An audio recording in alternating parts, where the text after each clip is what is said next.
Okay, this is Algebra lesson 9.3. It's about transformation of quadratic functions. Okay, we're going to talk about a parent function again, okay? The parent function.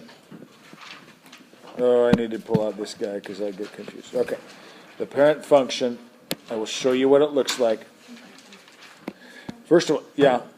Oh, you can't see anything? So here's the deal. I'm gonna show you a few things. I'm gonna remind you what parent functions look like. Okay, a parent function like this. So you know the parent function for a linear equation, right? So y, that would be like f of x equals x, which is also like y equals x. That would be the parent function for this. What would that look like? How you're gonna graph that in? Well, first of all, is this written in slope-intercept form? What is slope-intercept form? What is slope-intercept form? Y equals mx plus b, right? So is this written in slope-intercept form? Yeah, it is. Because the mx is whatever comes in front of there. So what's in front of there? A 1, and that would be the same as plus 0, right? So y equals x is written in slope-intercept form. That's the parent function. Well, how would you graph that? What's it look like? Straight up. Straight up? What do you mean straight up? What's the slope? 1, which is up 1 over 1, right? So then the parent function, right, it would look like this. Right through the origin, right? I'm not drawing this very well, right? Right through the origin, right? That is the parent function. Now, we can move this line. How do we move this line again? What can we do to our parent function here to make this thing move? If I add this, if I say, okay, this is plus 2, what happens to our line? Everything just shifts up 2, right? All of a sudden it goes to here because it's going to be up 2, right? What about what's going to make my line steeper or less steep? The slope, right? So you put something in front of here. If I put a 2 here, all of a sudden my line is no longer there. It will be like this, and it's now much steeper, right? Do you agree? Does that make sense? So you've been dealing with the parent function for a while. You can do slope-intercept form like it's nothing. You know, you're used to the parent function, and then we move it anyway. So let's talk about the parent function for a quadratic. Okay, here it is. The parent function for a quadratic is this, and they say g of x, whatever. I'm going to say f of x equals x squared, and there it is. That is the parent function. Okay, the parent function is going to look like this. When you graph this, first of all, is this written in quadratic? Is that a quadratic equation? Is that a quadratic function? Yes, it is. What is the formula for the quadratic function? It's ax squared plus bx plus c equals 0. Agreed? Right?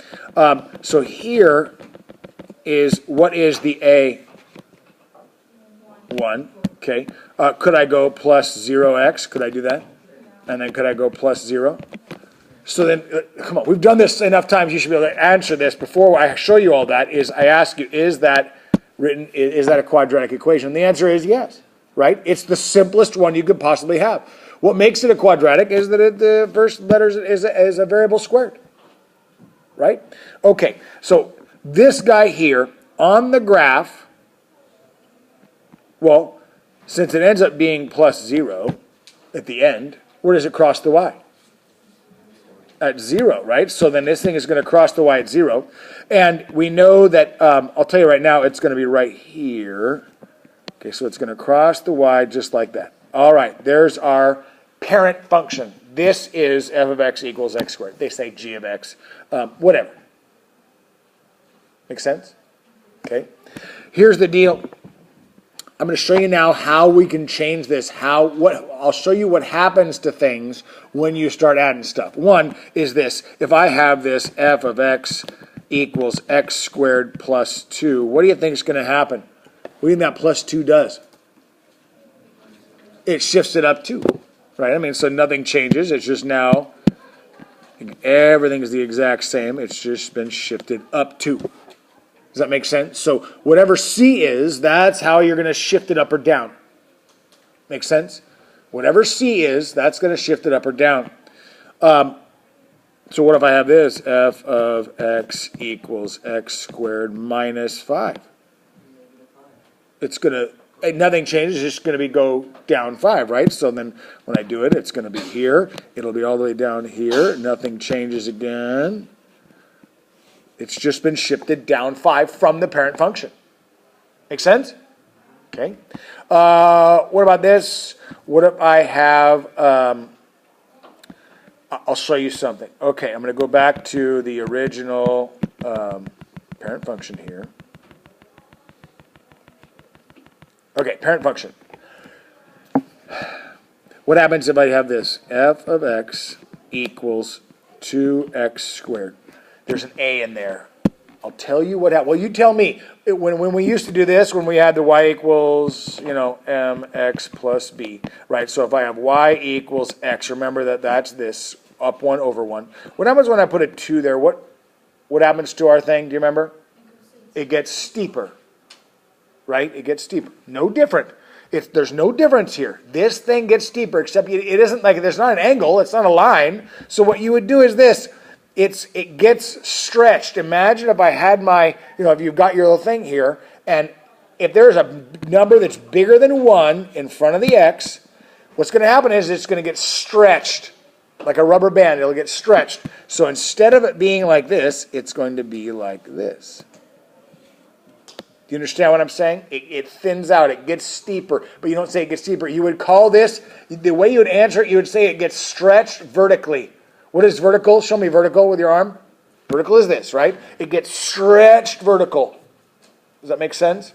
If I do this, f of x equals 1/2 x squared. If I put a number that's less than 1 in front of that x, what do you think happens? It gets smushed, right? I mean, all of a sudden now, you wouldn't call it that. You don't say it gets smushed. What's the math term? You'd say it gets compressed. Right? If something gets compressed, it gets smashed down, right? So then this one would be, I didn't mean to draw that over there. Hold on. When did I do that? Oh, there we go. Okay. F of x equals 1/2 x squared. That one would look like this. Does that make sense? It's that simple. A number bigger than 1 in front of the x stretches it. A number smaller than 1 smashes it down, flattens it out, okay? And you'd call that compressed vertically. Stretched vertically, compressed vertically. Make sense? Okay?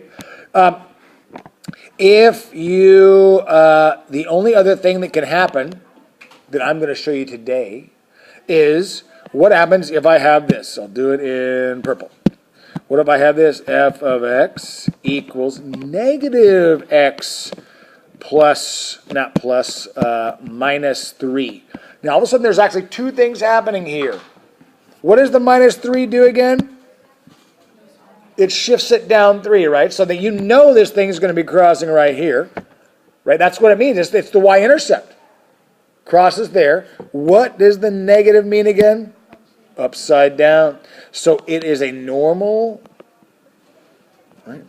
That's the purple one. An upside down parabola, shifted down 3.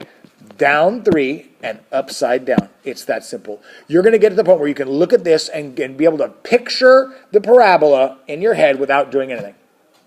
Does that make sense? You're going to be able to look at it and go, ooh, I got it. Want to try a couple? Let's try some.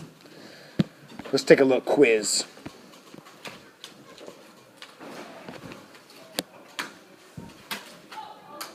All right, number 1. I want you to graph the parent function. So you're going to graph f of x equals x squared. You're going to graph the parent function. Number 2. You're going to graph f of x equals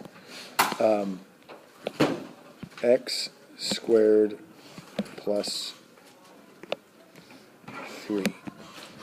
Number 3. I'm going to graph f of x equals negative x squared minus 1.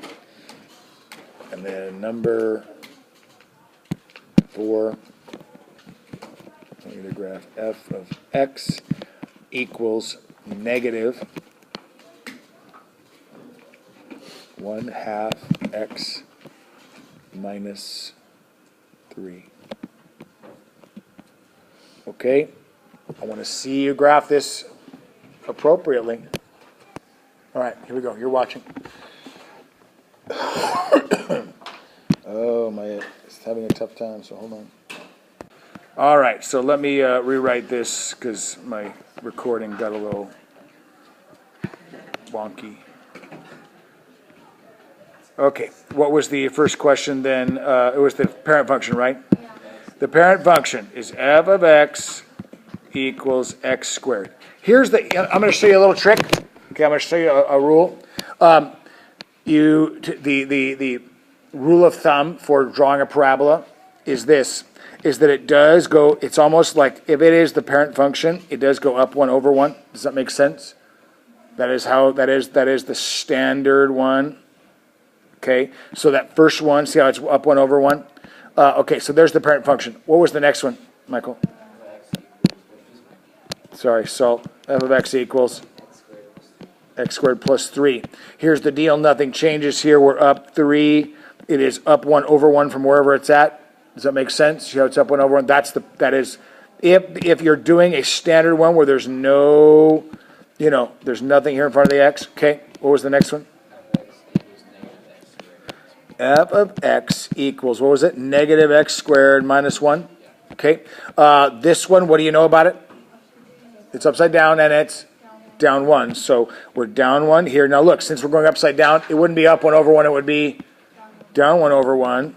Does that make sense? That just gives you a good basic idea as to how it's supposed to look.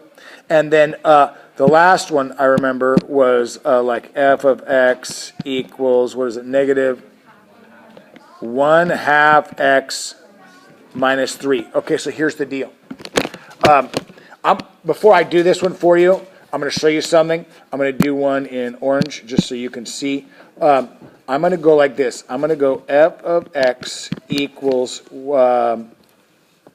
3x squared plus 4, just to give us some idea. Okay, so you're watching. That means we're up here at 4. It crosses right here. Right there, yes? Agreed? Okay, so notice it's a 3x. Do you want to know where that should go then? It's going to be up 3 over 1. Does that make sense? So it would end up being here, right there. Does that make sense? If it's a 3, there's a 3 in front of there, if that's how steep this thing's going to be, so it's going to be nice and skinny, tall and skinny. Does that make sense? If it was, so then knowing that, since the one we're doing is a negative 1/2, and it's at what, negative 3, so it's right here. Where is that thing going to go? If it's a negative 1/2, it's going to go here. Does that make sense? Now listen, on your test, I'm not going to be looking to see that you have your dot exactly where it is. But and I do have you do this, I do have you graph these, and I do have you graph it comparing to the parent function, I can tell whether or not yours is steeper or not, or I can tell whether or not it's compressed or not. So, I'm just giving you the basic rule of thumb as to where these things go. Make sense? Like a 1, if I gave you this one, what's another color? I'm going to use purple. If I said f of x equals 1/5 x squared plus, we'll do 8 just to kind of give us some room. That means we're going to go up to 8, which is right here. Right? That's 8. And then how would I do 1/5? It's just like the slope, right? I mean, it would be like this.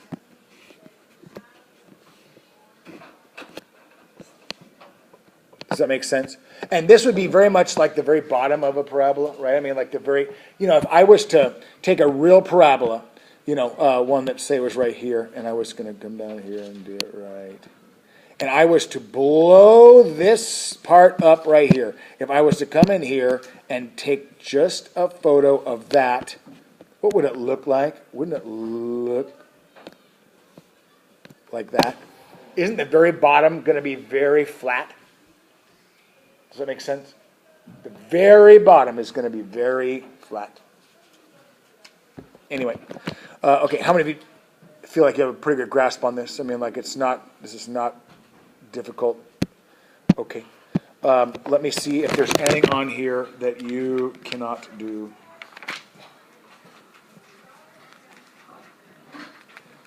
Yeah, everything. I mean, one thing that they might do is they might put it out of order, f of x equals, negative 4 plus x squared. Is that going to bother anybody? Right, I mean, you're allowed to move these things around, right? What if they give you a decimal? What if they say f of x equals 1.35 x squared plus 3? Remember, we're just graphing, right? So anytime we're graphing, we're not going to have an exact. There's no way to do it. So what are we going to do? Is this going to be, well, what would you say about this? If I was to ask you to verbally tell me about this, what would you say? How would you describe this to me verbally?